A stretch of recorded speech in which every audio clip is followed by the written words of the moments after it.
आज की इस गहन चर्चा में हम एक बहुत ही दिलचस्प विषय पर बात करने वाले हैं। मतलब जब भी हम भारत के संविधान के बारे में सोचते हैं ना, तो अक्सर दिमाग में एक भारी भरकम सी बोरिंग सी कानूनी किताब आ जाती है। हाँ, बिल्कुल। और वो अक्सर लाल कपड़े में बंधी हुई किसी अदालत की मेज पर रखी हुई दिखती है। सही कहा। लेकिन आज हम इसे किसी वकील के नजरिए से नहीं डिकोड करेंगे। आज हम इसके पीछे की कहानी समझेंगे। मतलब शुरुआत ही एक बहुत चौंकाने वाले तथ्यों से करते, जो हमारा मूल संविधान था ना, वो टाइप नहीं किया गया था। हाँ, ये एक ऐसा फैक्ट है जो बहुत कम लोग जानते हैं। कोई प्रिंटिंग प्रेस नहीं थी उस समय। बिल्कुल नहीं। इसे प्रेम बिहारी नारायण रायजादा नाम के एक व्यक्ति ने अपने हाथों से लिखा था, एक बेहद खूबसूरत कैलीग्राफी में। और आपको पता है, इसे लिखने में पूरे 6 महीने लग गए। 6 महीने का समय, और अगर मैं सही हूं तो लगभग 303 पेन की निब इसमें घिस गई थी। हाँ, 303 निब। और सबसे दिलचस्प बात तो ये है कि अगर उस मूल दस्तावेज के पन्नों को करीब से देखा जाए ना, तो हर पन्ने के हाशिए पर उनका नाम प्रेम बड़ी ही खूबसूरती से उकेरा गया है। देखिए, यहाँ जो सबसे दिलचस्प बात है ना, वो ये है कि इस दस्तावेज में केवल शब्द नहीं है, इसके साथ जो कला जुड़ी है वो इसे एक ऐतिहासिक धरोहर बना देती है। मतलब आप उन चित्रों की बात कर रहे हैं जो हर भाग की शुरुआत में है? बिल्कुल।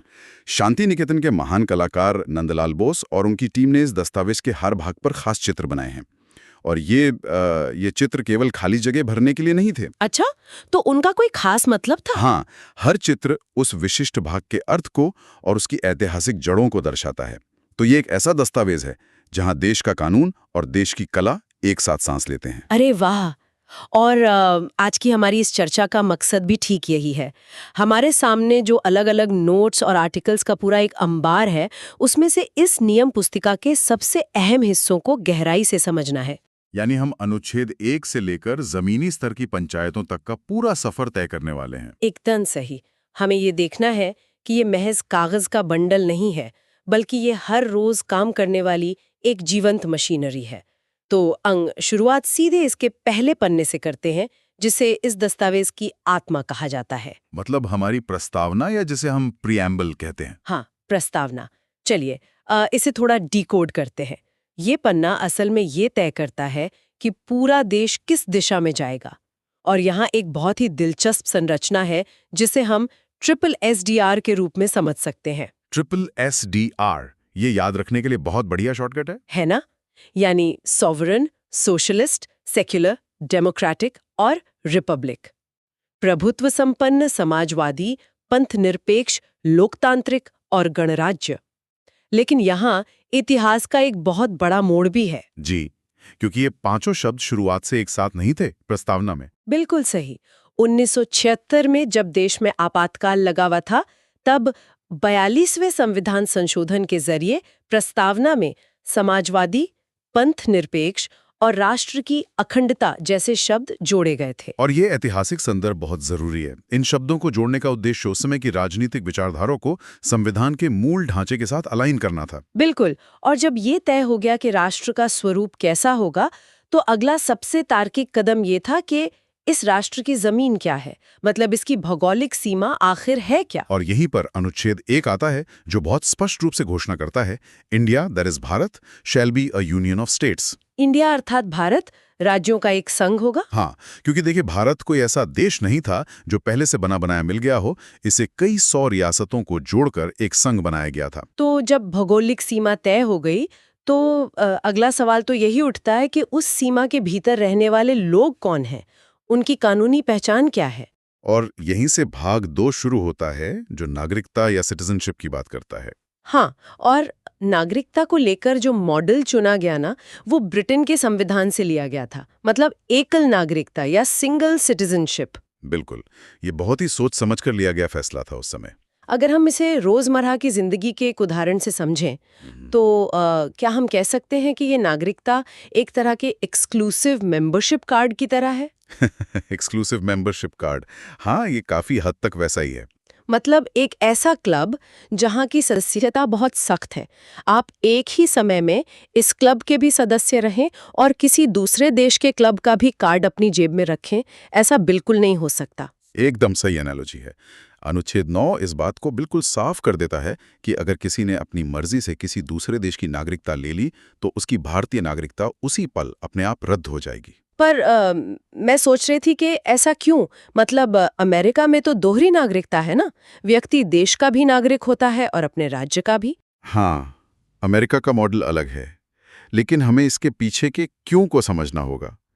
1947 में जब भारत आज़ाद हुआ तो देश धर्म और रियासतों के आधार पर बुरी तरह बटा हुआ था। हाँ, विभाजन का दर्द तो था ही उस समय। बिल्कुल। ऐसे में एकल नागरिकता ने एक मनोवैज्ञानिक सूत्र का काम किया। ये तय किया गया कि कोई बंगाली, पंजाबी या मद्रासी नागरिक नहीं होगा, बल्कि हर कोई केवल और केवल भारतीय होगा। ये देश को टूटने से बचाने का एक टूल था। क्या बात है। तो चलिए, पहचान तय हो गई, मेंबरशिप मिल गई। जब कोई इस एक्सक्लूसिव क्लब का मेंबर बन गया है तो उसे कुछ अधिकार भी तो मिलेंगे ना? अधिकार तो मिलेंगे ही, और साथ ही जो क्लब चला रहे हैं यानी जो सरकार में हैं, उनकी शक्तियों पर कोई लगाम भी होनी चाहिए। हाँ, क्योंकि इतिहास गवाह है कि जब भी किसी को असीमित शक्ति मिलती है वो उसका दुरुपयोग करता ही है। और यही चिंता संविधान के भाग 3 को जन्म देती है, जिसे हम मौलिक अधिकार या फंडामेंटल राइट्स कहते हैं। और इसी भाग को अक्सर भारत का मैग्ना कार्टा भी कहा जाता है। अब ये मैग्ना कार्टा का जिक्र अक्सर आता है, लेकिन इसका असल मतलब क्या है? ऐतिहासिक रूप से ये 1215 में इंग्लैंड में लाया गया दस्तावेज था, जिसने पहली बार ये स्थापित किया था कि राजा भी कानून से ऊपर नहीं है। बिल्कुल। राजा की शक्तियों की भी एक सीमा है और नागरिकों के कुछ ऐसे अधिकार हैं जिन्हें राजा भी नहीं छीन सकता। भाग 3 भारत में ठीक यही काम करता है। ये सरकार की शक्तियों पर ब्रेक लगाता है। और अगर हम उसी कलाकृति वाले बिंदु पर वापस लौटें तो इस भाग की शुरुआत में मूल संविधान पर भगवान राम का चित्र बना हुआ है। अच्छा, अधिकारों के अध्याय पर राम का चित्र क्यों? क्योंकि भगवान राम को प्रजारंजन का प्रतीक माना जाता है। इसका अर्थ है कि सत्ता का एकमात्र उद्देश्य प्रजा की भलाई है, शासक का अपना अहंकार नहीं। ये याद दिलाता है कि राज्य नागरिकों के लिए है, ना कि नागरिक राज्य के लिए। बहुत ही गहरी बात है। और इन अधिकारों की रक्षा के लिए जो सबसे बड़ा हथियार दिया गया है वो है अनुच्छेद 13। हाँ, अनुच्छेद 13 ये न्यायपालिका को एक बहुत ही सख्त शक्ति देता है। मतलब अगर संसद कोई भी ऐसा कानून बनाती है जो इन अधिकारों को छीनता है तो अदालत उस कानून को सीधे तौर पर रद्द कर सकती है। ये तो नागरिकों के लिए एक अभेद्य ढाल हो गई। ढाल तो है, लेकिन यहाँ अधिकारों के स्वरूप को समझना बहुत जरूरी है। अक्सर अधिकारों को लेकर एक गलतफहमी होती है कि आज़ादी का मतलब है कुछ भी करने की छूट। हाँ, और हमारे स्रोत में अनुच्छेद 19 को समझने का एक बहुत ही मजेदार तरीका दिया गया है। ये मानव विकास के एक स्वाभाविक क्रम की तरह लगता है। अच्छा, वो कैसे? जैसे पहले इंसान ने बोलना सीखा, मतलब अभिव्यक्ति की आजादी। फिर उसकी बात सुनकर लोग जमा हुए तो शांतिपूर्ण सभा बन गई। हाँ, और सभा ने मिलकर एक संगठन बना लिया। बिल्कुल। फिर वो समूह पूरे देश में घूमने लगा, यानी भ्रमण। जहां जगह अच्छी लगी वहां बस गए, यानी निवास। और अंत में गुजारा करने के लिए व्यवसाय शुरू किया। ये काम तो बिल्कुल तार्किक है और याद रखने में भी आसान है, लेकिन अगर हम इसे बड़ी तस्वीर से जोड़ें तो इसमें एक बहुत बड़ा पेच भी है। वो क्या? यह आज़ादी असीमित या एब्सोल्यूट नहीं है। इसी अनुच्छेद में 19(2) और उसके आगे के प्रावधान हैं जो इन पर उचित प्रतिबंध लगाते हैं। अच्छा, मतलब रीजनेबल रिस्ट्रिक्शंस। हाँ, आपको बोलने की आज़ादी है, लेकिन आप देश की सुरक्षा को खतरे में नहीं डाल सकते। ये बहुत ही बारीक संतुलन है। और इसी संतुलन के बीच आता है अनुच्छेद 21, जीवन और व्यक्तिगत स्वतंत्रता का अधिकार। इसके बारे में रिसर्च करते हुए एक जगह मजाकिया अंदाज में लिखा था, मौज लो रोज लो। मौज लो रोज लो। ये सुनने में थोड़ा कैजुअल जरूर लगता है, लेकिन इसके पीछे की भावना बहुत गंभीर है। बिल्कुल। मतलब ये कहना चाहता है कि राज्य आपकी जान या आजादी ले तो सकता है, लेकिन केवल कानून द्वारा स्थापित प्रक्रिया के तहत ही। सरकार अपनी मनमर्जी से आपको जेल में नहीं डाल सकती। एकदम सही। तो अधिकार पक्के हैं, लेकिन शर्त लागू है। अब अधिकारों की बात तो हो गई, लेकिन राज्य के भी तो कुछ लक्ष्य होने चाहिए ना? हाँ, और ये बात हमें भाग 4 की ओर ले जाती है। राज्य के नीति निर्देशक तत्व, जिन्हें डीपीएसपी भी कहते हैं, और ये आयरलैंड के संविधान से लिए गए हैं। और इस भाग के चित्र में महाभारत के युद्ध के दौरान कृष्ण और अर्जुन को दिखाया गया है। कृष्ण और अर्जुन, मतलब जैसे कृष्ण अर्जुन को उपदेश दे रहे थे, वैसे ही ये भाग आने वाली सरकारों को निर्देश देता है। बिल्कुल। और इस हिस्से का क्यों समझना बहुत दिलचस्प है। इसमें समान कार्य के लिए समान वेतन और मुफ्त कानूनी सहायता जैसी बातें हैं, लेकिन इन्हें अदालतों द्वारा लागू नहीं करवाया जा सकता। हाँ, ऐसा क्यों? अगर ये इतने जरूरी हैं, तो इन्हें मौलिक अधिकारों की तरह क्यों नहीं रखा गया? क्योंकि 1950 में जब भारत आजाद हुआ था तो खजाना खाली था। देश के पास इतने संसाधन नहीं थे कि वो हर नागरिक को रोजगार या समान वेतन की कानूनी गारंटी दे सके। तो इसलिए इन्हें निर्देशों के रूप में रखा गया कि जब भी पैसे हों, सरकार इन लक्ष्यों को हासिल करे। हाँ, ये एक बहुत ही व्यावहारिक नजरिया था। तो इसका कुल मतलब क्या निकला? अधिकार हमारे लिए है, निर्देश सरकार के लिए है। तो क्या नागरिकों का काम सिर्फ अधिकार मांगना है? उनके कर्तव्य क्या हैं? और यहीं पर भाग 4A की एंट्री होती है जो मौलिक कर्तव्यों की बात करता है। और दिलचस्प बात यह है कि ये भी मूल संविधान का हिस्सा नहीं था। इसे भी 42वें संशोधन द्वारा जोड़ा गया था, जिसमें 11 मौलिक कर्तव्य शामिल हैं, जैसे पर्यावरण की रक्षा करना। बिल्कुल, तो ये एक पूरा चक्र बन जाता है, नियम, अधिकार और दर्शन। तो हमने समझ लिया। लेकिन वो मशीनरी कैसे काम करती है जो इन सबको जमीन पर उतारती है? यहाँ से बात वाकई बहुत दिलचस्प हो जाती है। जब हम केंद्र और राज्य की संरचना देखते हैं ना, तो एक बहुत ही गजब का मिरर इफेक्ट दिखाई देता है। हाँ, ये जो दर्पण प्रभाव है, ये निर्माताओं की दूरदर्शिता का एक बेहतरीन उदाहरण है। उन्होंने कोई नई पहेली नहीं बुनी, बल्कि एक ही सांचे को 2 स्तरों पर इस्तेमाल किया। देखिए ना, संविधान कैसे समानांतर स्ट्रक्चर का इस्तेमाल करता है। जो भूमिका केंद्र में भाग 5 के तहत राष्ट्रपति की है, बिल्कुल वही भूमिका राज्य में भाग 6 के तहत राज्यपाल की है। हाँ, और केंद्र में संसद है तो राज्य में विधानमंडल है। केंद्र में प्रधानमंत्री है तो राज्य में मुख्यमंत्री है। सब कुछ एकदम पैरेलल चल रहा है। ढांचा तो समानांतर है, लेकिन मैं कहूंगा कि इनके बीच के सूक्ष्म अंतर ही असली कहानी तय करते हैं। जैसे राष्ट्रपति और राज्यपाल की शक्तियों का अंतर देखिए। राष्ट्रपति को पद से हटाने की प्रक्रिया को महाभियोग कहते हैं, जो अनुच्छेद 61 में है। ये बेहद जटिल है। संसद के 2/3 बहुमत की जरूरत होती है ताकि राष्ट्रपति स्वतंत्र रूप से काम कर सकें। बिल्कुल, लेकिन दूसरी तरफ राज्यपाल को राष्ट्रपति जब चाहें हटा सकते हैं। वो उनके प्रसाद पर्यंत पद पर रहते हैं। और एक और बहुत ही दिलचस्प गणित का खेल है अध्यादेश यानी ऑर्डिनेंस जारी करने की शक्ति में। राष्ट्रपति अनुच्छेद 123 के तहत अध्यादेश जारी कर सकते हैं। हाँ, 1, 2, 3। और इन्हीं अंकों को थोड़ा घुमा दीजिए, 2, 1, 3 कर दीजिए। अनुच्छेद 213 के तहत बिल्कुल यही शक्ति राज्य में राज्यपाल के पास आ जाती है। ये अंकों का हेरफेर इसे याद रखने में काफी मदद करता है। और अगर इसी मिरर इफेक्ट को न्यायपालिका पर देखें तो केंद्र में सुप्रीम कोर्ट है और राज्य में हाई कोर्ट है। दोनों ही कोर्ट ऑफ रिकॉर्ड हैं। जिसका मतलब है कि इनके फैसलों को भविष्य के मुकदमों में एक नजीर के तौर पर इस्तेमाल किया जाता है। हाँ, लेकिन अधिकारों की रक्षा के मामले में एक बहुत बड़ा और अप्रत्याशित अंतर है यहाँ। कैसा अंतर? क्योंकि सामान्य समझ तो यही कहती है कि सुप्रीम कोर्ट देश की सबसे बड़ी अदालत है, तो उसकी शक्तियां भी हर मामले में हाई कोर्ट से ज्यादा ही होंगी। पदक्रम में तो सुप्रीम कोर्ट ही सर्वोच्च है, लेकिन जब बात रिट जारी करने की आती है तो हाई कोर्ट का अधिकार क्षेत्र अधिक व्यापक है। एक मिनट, यहाँ थोड़ा रुकते हैं।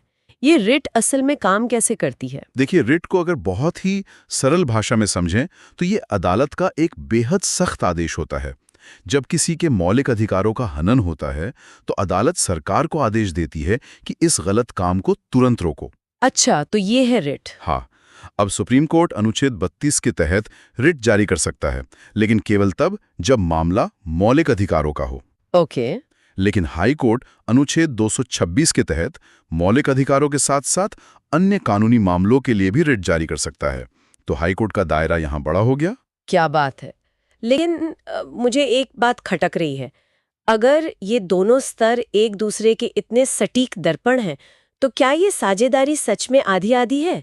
मतलब हमेशा यही लगता है कि केंद्र के पास कुछ ज्यादा शक्तियां हैं। आपका ये सोचना बिल्कुल सही है।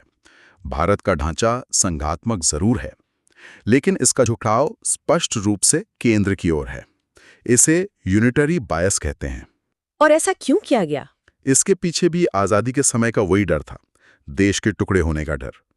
इसलिए जब बात पैसे और संविधान के ढांचे की आती है तो केंद्र ड्राइविंग सीट पर होता है। जैसे धन विधेयक या मनी बिल केवल लोकसभा में लाया जा सकता है। एकदम सही। और संविधान में संशोधन करने की शुरुआत भी केवल राष्ट्रीय संसद ही कर सकती है। कोई राज्य अपनी तरफ से ये प्रस्ताव शुरू नहीं कर सकता। तो ये बहुत स्पष्ट कर देता है कि नियंत्रण असल में कहाँ है। अब हमने बड़े स्तर की सरकारें देख लीं, केंद्र और राज्य, लेकिन अगर एक आम नागरिक के नज़रिए से सोचें जो किसी छोटे गांव में बैठा है, उसके लिए सरकार दिल्ली या पटना की इमारतें नहीं है। उसके लिए तो सरकार वो है जो उसके घर के बाहर की सड़क बनवाती है या गांव के विवाद सुलझाती है। और यही बात हमें सीधे जमीनी स्तर पर ले आती है भाग 9, जो स्थानीय प्रशासन यानी पंचायतों पर केंद्रित है। और हमारे स्रोत में ना इस भाग के अनुच्छेदों को याद रखने का सबसे मजेदार तरीका दिया गया है। हाँ, वो शॉर्ट हैंड वाला फॉर्मूला ना। हाँ, जैसे पंचायत के प्रावधान अनुच्छेद 243 ओ पर खत्म होते हैं, तो एक ग्रामीण आदमी कहता है ओ, और शहरी नगर पालिका ZG पर खत्म होती हैं, तो शहरी लड़की कहती है हाँ जी। और अंत में सहकारिता समितियां ZT पर खत्म होती हैं, तो वो कहती हैं टाटा। ये O, G और T का क्रम याद रखने के लिए तो बहुत बढ़िया है, लेकिन असल में ये भाग 9 भारतीय लोकतंत्र में एक बहुत बड़ा भूचाल लेकर आया था। ये एक महत्वपूर्ण सवाल उठाता है कि आखिर इस त्रिस्तरीय प्रणाली की आवश्यकता ही क्यों पड़ी। मतलब ग्राम पंचायत, पंचायत समिति और जिला परिषद। हाँ, 1992 में 73वें और 74वें संशोधन के जरिए इसे लाया गया। उससे पहले राज्य सरकारें स्थानीय स्तर पर सत्ता और पैसा बांटने को तैयार ही नहीं थी। और भाग 9 के साथ जो चित्र उकेरा गया है, उसमें राजा विक्रमादित्य को न्याय करते हुए दिखाया गया है। और विक्रमादित्य अपने जमीनी जुड़ाव के लिए मशहूर थे। ये इस बात का प्रतीक है कि असली लोकतंत्र और सुशासन केवल शीर्ष पर बैठकर नहीं दिया जा सकता, इसे लोगों की चौपाल तक पहुंचना चाहिए।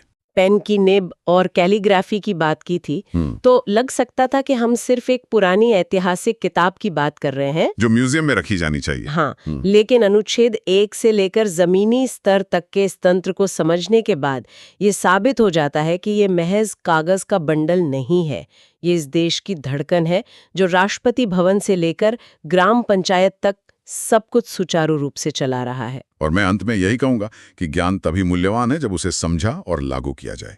ये दस्तावेज इस बात का सबसे बड़ा प्रमाण है कि 1950 में बनी मशीनरी आज भी कैसे काम कर रही है। बिल्कुल। और इसी बात से मेरे मन में एक विचार आ रहा है जो मैं चाहूंगी कि जो लोग हमें सुन रहे हैं वो भी इस पर थोड़ा सोचें। वो क्या? जरा सोचिए, मूल संविधान को 303 पेन की निब घिसकर 6 महीने में हाथ से लिखा गया था। आज के इस दौर में जहां हमारे पास आर्टिफिशियल इंटेलिजेंस है और पलक झपकते ही डेटा प्रोसेस करने वाली तकनीकें हैं, अगर आज ये नियम पुस्तिका लिखी जा रही होती तो क्या हम अधिकारों और कर्तव्यों को बिल्कुल इसी तरह परिभाषित करते? ये तो बहुत ही गहरा सवाल है। या फिर डिजिटल प्राइवेसी और AI के इस युग में इसका स्वरूप कुछ और ही होता? क्या डेटा प्राइवेसी हमारा सबसे बड़ा मौलिक अधिकार होता? इस पर जरूर विचार कीजिएगा।